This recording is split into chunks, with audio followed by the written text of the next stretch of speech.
好，我们就到了这个Royal Yacht Britannia。不列颠尼亚号是已退役的前英国皇家游艇，1953年就开始服役。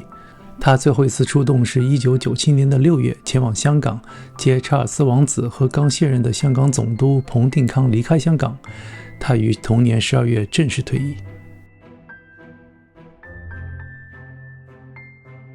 这是游艇的徽章，上面的 HMY 前缀的意思是女王殿下的游艇。这里是驾驶舱，大家都拿着上船时发的大哥大设备听讲解，有中文版。我们先来到的是船长的餐厅，也是船长平时活动最多的区域。这些就是历任船长的照片。这艘船曾是英国王室的海上宫殿，服役43年来，陪伴女王伊丽莎白二世走遍世界，访问了超过135个国家，航程累计超过100万海里。受欢迎的电视连续剧《王冠》和《唐顿庄园》也曾在这船上取景。这是船上高级军官的私人休息空间，有书桌和储物柜，还配备有单独的卧室，标准极高啊！他们在前面吧，小朋友快快。甲板的一角停着一辆老式的路虎一系，1950年的车，维护得相当不错啊。而停在旁边的是一辆远洋竞赛帆船，叫做皇家雪猎犬号，常被拖在船后方，在夏季王室访问苏格兰的时候使用。好，我们现在来到了主甲板，这里最引人注目的就是这尊漂亮的螺金座。在电子导航系统出现之前，这是船上最重要的指引方向的工具。在它后面挂着的就是不列颠尼亚号船钟，很多人在这里照相打卡。从甲板一进来就是一间宽敞明亮的玻璃房间，三面都有大窗户，可俯瞰大海，阳光充足，因此得名为日光休息室。这是伊丽莎白二世在船上最钟爱的空间之一。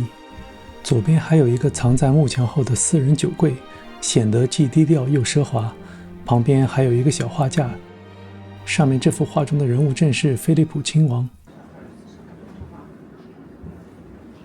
这是一张著名的家庭照，拍的是国王乔治6世一家4口。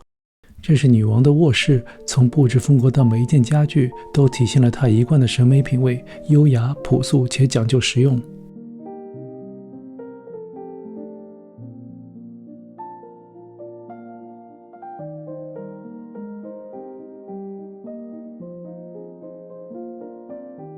这是菲利普亲王的卧室，床角还放着一只玩具狗狗，这不就是女王的柯基吗？这是菲利普亲王的办公室，有很多照片，当然也少不了一只柯基。隔壁的这间应该是菲利普亲王的书房，墙上有各种各样船的照片。咦，这是啥？欢迎在下方留言，大家无奖竞猜一下。船上各种酒杯、餐具和银器一应俱全。不知道他在厨房里做过啥，一直悄悄悄的。这是女王在船上举办正式国宴、接待外国元首和贵宾的主要场所。不列颠尼亚号的国宴厅接待过无数世界领导人，包括丘吉尔、曼德拉和里根等等。这起居室是王室成员日常放松、阅读、聊天或在航行途中共度时光的地方。这里是军官休息室，吊扇上面还躺着一只袋熊。这吧台上也有只小狗狗，原来柯基无处不在啊。这是舰上高级军官用餐与接待的地方，非常正式啊。这里是洗衣房和熨烫间，专为王室成员和舰员熨烫制服、礼服和日常服装。Sick Bay 意思大概就是医护室吧。这里条件不错，有几张病床，病床上还有一只柯基，一看脸色就不太好。小朋友在这里却很开心。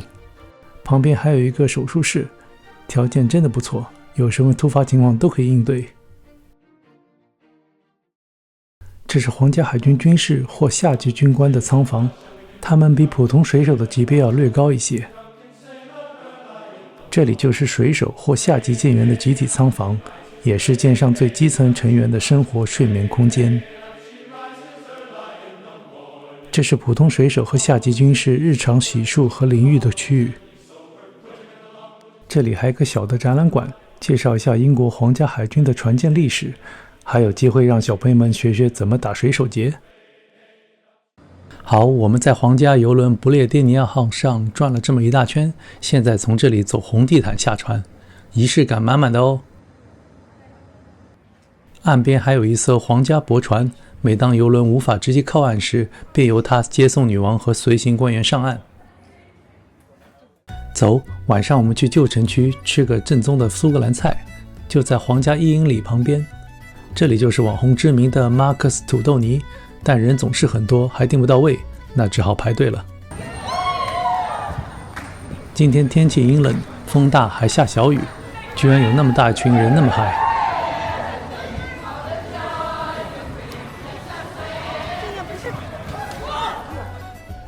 等了快1个小时，终于进来了。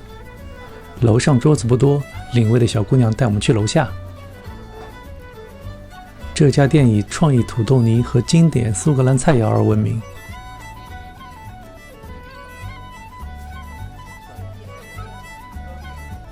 楼下的空间更加温馨，墙上还有苏格兰名人名言，就餐的时候也不忘启发吃货的我们。我们尝了慢炖牛肉、小羊腿、沙拉，还有知名的苏格兰羊杂，就是这个，羊味还是有点重，其他菜味道都不错，非常推荐。下一集我们将到达这次旅行的最北点——苏格兰天空岛。那我们下期再见。